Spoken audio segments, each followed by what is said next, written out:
Tu as placé la barre très haut, Philippe m'a décrit comme un expert international. On va faire le reste de la présentation en breton. À partir de la semaine prochaine, ça sera en écossais, parce que c'est plus à la mode. Avec l'offre dont je m'occupais à l'époque et dont aujourd'hui je suis un modeste fournisseur, qui est l'offre d'hébergement web et de cloud computing de Orange Business Service, qu'on trouve sur ce petit site qui s'appelle hébergementweb.orange-business.com. Et pour reboucler sur ce que disait Philippe, c'est un petit site qui est loin bien entendu de faire ce que font les autres sites d'Orange, mais qui est très très spécifique, très niche, qui est très qualifié en termes de visites, et qui fait à peu près 500 visites par jour.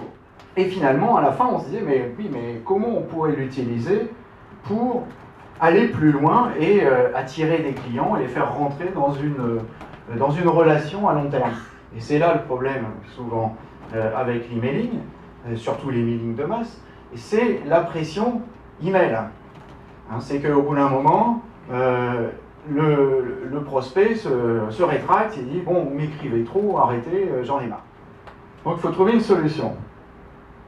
Et cette solution, en plus, elle devait répondre à certains critères. Quand on est en charge de plein de choses différentes dans une entreprise, le site, les contenus, les machins, on ne peut pas non plus aller décrocher le téléphone pour rappeler tout le monde. Il faut que ça soit automatisé. Et c'est là l'astuce.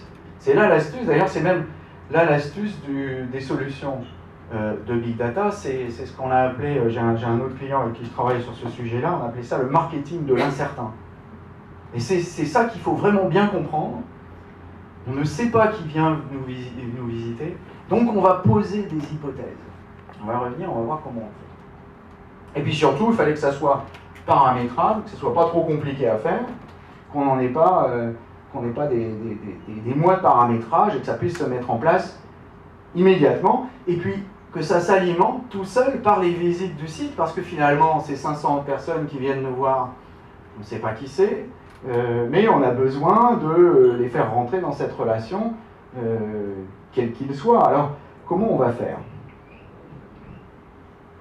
Déjà, on va faire par des essais et des erreurs. On va tenter des choses, on va envoyer des messages, on va se planter, et il faut accepter de dire, bah non, là, c'était pas bon, le message, il n'est pas bon. Et donc souvent, pour amorcer la pompe, ce que je fais aussi bien, d'ailleurs, on l'utilise aussi pour Visionary Marketing, on commence, on se dit, bon, on ne sait pas trop ce qu'on va faire, ni qui on va écrire, ni ce qu'on va écrire, donc on va poser une hypothèse, et on va écrire un contenu, et on va faire une hypothèse de contenu, et on voit si ça marche. Et si ça ne marche pas, on recommence.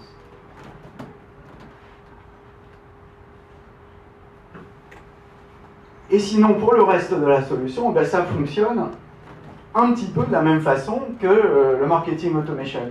Le marketing automation, finalement, qui répond aux mêmes critères qu'a énoncé Philippe tout à l'heure, du ciblage comportemental, savoir où sont passés les visiteurs, savoir si leur visite est qualitative ou non, est-ce qu'ils sont allés jusqu'à l'intention d'achat ou au moins le renseignement, ou est-ce qu'ils sont juste là pour passer et pour lire un peu la homepage et partir, mais aussi en termes de profil, et puis en fonction de ces profils et de ces ciblages comportementaux, eh bien, je vais rentrer dans une logique de scénario, et cette logique de scénario va nous mener à des messages.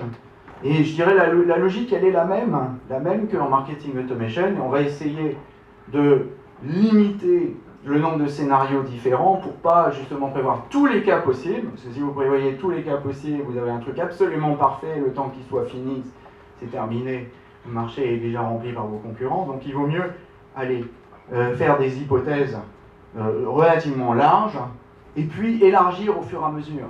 Au fur et à mesure que vous avez qualifié vos audiences, complexifier vos scénarios. Alors le schéma, d'ailleurs, je ne l'ai pas changé depuis le début, c'est un petit schéma que j'avais fait pour spécifier le besoin, parce que Hervé me dit, oui, je vois bien à peu près ce que tu veux, mais il faudrait que tu l'écrives un peu mieux. Alors, on a fait un petit schéma pour expliquer ça. Ça, c'est la partie Get Plus qu'on avait, on identifie l'adresse IP, c'est bien. On sait quelle est l'entreprise et on a sa fiche signalétique, c'est bien. Mais alors si je récupère une fiche signalétique par entreprise et par établissement, mais il faut après que j'ai une action qui est, comment dire, volontariste. Il faut que nous, on ne pouvait pas se permettre ça. Donc, qu'est-ce qu'on fait? Eh bien, on profite je dirais, d'une des, comment on dit, une des autorisations juridiques du marketing du B2B, c'est-à-dire qu'on a le droit en B2B de faire de l'opt-out, c'est-à-dire que j'ai le droit d'envoyer un message de prospection et bien sûr en respectant toutes les règles qui vont bien et la déontologie et l'éthique, etc., et de vous demander si ça ne vous plaît pas, désinscrivez-vous. À la différence du B2C, théoriquement, puisqu'il y a beaucoup d'acteurs du B2C qui flirtent avec la ligne blanche, c'est un euphémisme, ou en B2C, théoriquement, alors surtout aux États-Unis, un petit peu moins en Europe où on est moins exigeant, mais on est obligé de respecter l'opt-in.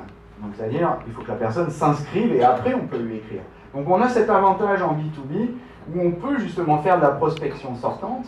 Donc ce qu'on va faire, c'est qu'on va récupérer une base de données au travers de bases de données existantes, et là c'est le savoir-faire de GetPlus. Ils vont chercher dans les bases de données existantes, ils vont faire leur marché à des prix qui sont très concurrentiels par rapport à ce qu'on peut obtenir, et ça aussi c'était intéressant, par rapport à ce qu'on peut obtenir sur le marché, et surtout par rapport à ce qu'on peut obtenir en marketing automation classique. On est obligé d'acheter une base avant de pouvoir commencer.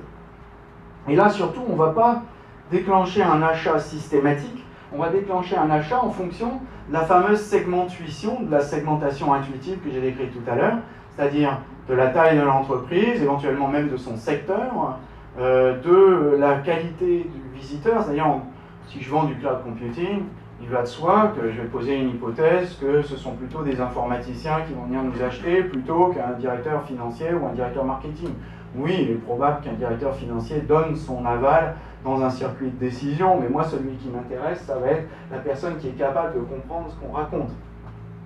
Après, je peux aussi avoir un autre volet de contenu qui soit dédié à des directeurs financiers et là, compléter mon dispositif. Donc cette segmentation, je vais la compléter avec du ciblage comportemental et en fonction de ce ciblage comportemental, je vais décider oui ou non d'acheter les adresses pour les comptes qui viennent nous visiter. Et puis par rapport à cela, eh bien, je vais ensuite brancher sur différents scénarios. Donc si sur le cas d'Orange Cloud, on a complexifié au fur et à mesure. Au début, pour pouvoir démarrer et mettre le pied dans la porte et pas attendre 6 mois, on a commencé avec un mail pour tout le monde en faisant plein de sections d'emails. Donc on en avait 7 au départ. Donc, un seul scénario, mais beaucoup de séquences de mails différentes avec des contenus différents, de façon à mettre le pied dans la porte, commencer, créer notre fichier, démarrer l'activité, et puis après, rajouter un petit peu de complexité. Il y a les gens qui viennent voir l'hébergement, il y a les gens qui viennent voir le cloud computing, pas exactement pareil, et là il y a les gens qui viennent voir le stockage, qui est le nouveau produit d'Orange Business Service, stockage dans le cloud computing, qui attire pas mal de monde, et c'est pas exactement les mêmes usages, les mêmes sujets. Donc là, on va du coup complexifier nos scénarios et avoir des messages, alors personnalisés, c'est pas personnalisé au sens Pierre a envie de ça et Marcel a envie de ça, mais ce sont des messages qui sont un peu intuitifs. Et les résultats sont impressionnants. Jusqu'ici, on annonçait 20 à 24% de moyenne de taux d'ouverture sur les emails. C'est extraordinaire, parce que la moyenne c'est à 6% en B2B en France. Hier, j'ai regardé sur certaines populations, donc si je rentre sur des sous-segments, on est monté jusqu'à 28%. C'est extraordinaire.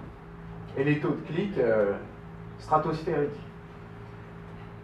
Alors après, bien entendu, c'est un outil. Comme tous les outils, si on vous donne une pelle, ça va être une super pelle. Si vous ne savez pas creuser un trou, vous ne savez pas creuser un trou. Donc après, il va falloir, et ce n'est pas la moindre action dans le processus, faire rentrer ces gens dans un circuit qu'on appelle en anglais de lead nurturing, donc on appelle ça de mise sous couveuse en français, pas très joli non plus, mais bon, où vous allez les faire rentrer dans une relation, puisqu'ils ouvrent ces mails, ils les lisent, ils cliquent.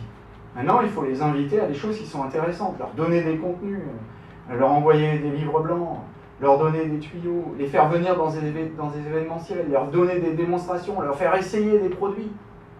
Vous avez la possibilité de créer une relation extraordinaire avec des gens qui vous écoutent parce que vous les intéressez. Voilà.